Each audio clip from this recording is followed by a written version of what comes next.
વડાપ્રધાન નરેન્દ્ર મોદીના જન્મદિવસ નિમિત્તે વડોદરામાં પણ સેવા પખવાડિયા અંતર્ગત વિવિધ સેવાકીય કાર્યોનું આયોજન કરવામાં આવ્યું। સાવલીના જમનોત્રી સામૂહિક આરોગ્ય કેન્દ્રે સર્પરોગ નિદાન કેમ્પનું આયોજન કરવામાં આવ્યું, તો સાથે રક્તદાન કેમ્પનું પણ આયોજન કરવામાં આવ્યું। આ સેવા કેમ્પમાં ધારાસભ્ય કેતન ઇનામદાર, વડોદરા જિલ્લા પંચાયતના પ્રમુખ ગાયત્રીબા મૈડા સહિતના આગેવાનો પણ સહભાગી થયા। ગરીબ દર્દીઓને આરોગ્ય સુવિધાઓ મળી રહે તે માટે આયુષ્યમાન કાર્ડ કેમ્પનું પણ આયોજન કરવામાં આવ્યું, જેમાં આરોગ્ય વિભાગના નિષ્ણાતો, તાલુકા હેલ્થ ઓફિસર સહિતના અધિકારીઓ પણ જોડાયા।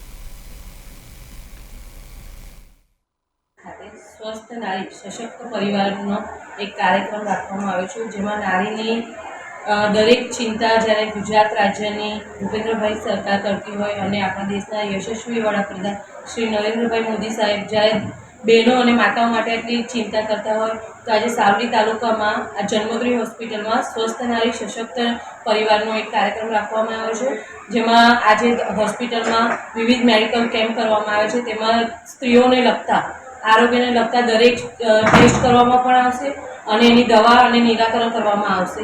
આજે જ્યારે એક નારી ઘરનું સંચાલન કરતી હોય ત્યારે પોતાનું ધ્યાન આપવા કરતાં એ પરિવારનું ધ્યાન આપતી હોય, ત્યારે આજે નરેન્દ્રભાઈ મોદી સાહેબ એ માતાનું પણ ધ્યાન આપે છે અને આજે વિવિધ કાર્યક્રમો કરવામાં આવે છે। તેમજ આજે 17 તારીખથી 2 ઓક્ટોબર સુધી વડોદરા જિલ્લાના દરેક પીએસસી અને સીએસસી સેન્ટર પર આવી રીતના આરોગ્ય કેમ્પ કરવામાં આવશે।